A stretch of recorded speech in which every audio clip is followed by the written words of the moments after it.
করের প্রাক্তন অধ্যক্ষ সন্দীপ ঘোষের বিরুদ্ধে অভিযোগ উঠেছিল গত বছর। এক বছর পর কেন টনক নড়ল সরকারের?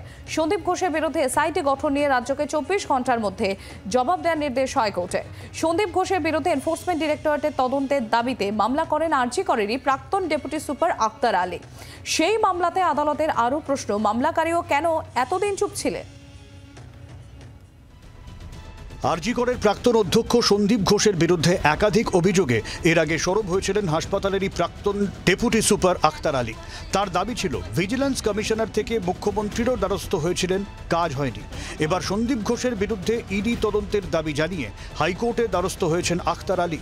এদিন বিচারপতি রাজশ্রী ভরদ্বাজের বেঞ্চে শুনানি হয়। রাজ্যের তরফে জানানো হয়, সন্দীপ ঘোষের বিরুদ্ধে আর্থিক তছরূপের অভিযোগে ইতিমধ্যেই সিট গঠন করা হয়েছে। এরপরেই আদালত প্রশ্ন তোলে। 2023 সালে অভিযোগ দায়ের হয়, বছর পার হওয়ার পর কেন সিট গঠন করা হলো? সিটের মাথায় রয়েছেন সিনিয়র অফিসাররা। রাজ্য নিশ্চয়ই এটাকে গুরুত্ব দিয়ে দেখছে। তাহলে কেন এই দীর্ঘসূত্রিতা?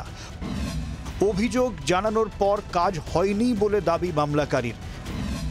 সেটা এতদিন তিনি জানাননি কেন?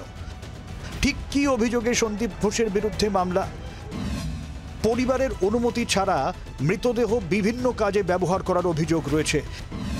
বেআইনিভাবে বায়োমেডিক্যাল ওয়েস্ট বিক্রির অভিযোগ রয়েছে। তার ব্যক্তিগত নিরাপত্তা রক্ষীর মাধ্যমে সেই বায়োমেডিক্যাল ওয়েস্ট বাংলাদেশিদের কাছে পাচারের অভিযোগ রয়েছে।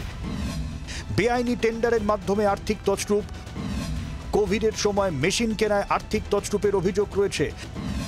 হাসপাতালে যে কোনো কাজের জন্য 20% কাটমানি তিনি নেন, এমনটাও অভিযোগ। অস্থায়ী কর্মী নিয়োগে দুর্নীতি, পার্কিং নিয়ে দুর্নীতি সহ একাধিক অভিযোগ রয়েছে সন্দীপ ঘোষের বিরুদ্ধে। 2023-এর 13 জুলাই আক্তার আলী এই নিয়ে ভিজিল্যান্স কমিটিকে লিখিতভাবে অভিযোগ জানান, যদিও কোনো কাজ হয়নি বলে তার দাবি। আরজি করে চিকিৎসক খুনের পর শুরু হয় নতুন করে হইচই, সিট গঠন করে রাজ্য।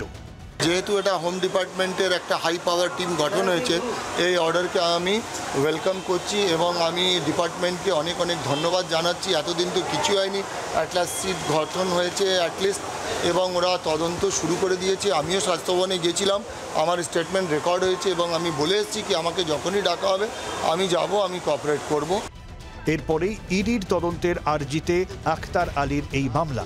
তবে এর পাশাপাশি নিরাপত্তার আর্জিও জানিয়েছেন আক্তার আলী। পুলিশের কাছে আবেদন জানাতে পারেন, অনুমতি বিচারপতি রাজশ্রী ভরদ্বাজের। কিন্তু এতদিন কেন সন্দীপ ঘোষকে নিয়ে চুপ ছিল রাজ্য, সে প্রশ্নও তুলেছে আদালত। শুক্রবার ফের শুনানি। অর্ণবাংশ নিয়োগের রিপোর্ট, জি 24 ঘন্টা। বাংলার আওয়াজ, বাঙালির আবেগ, জি 24 ঘন্টা।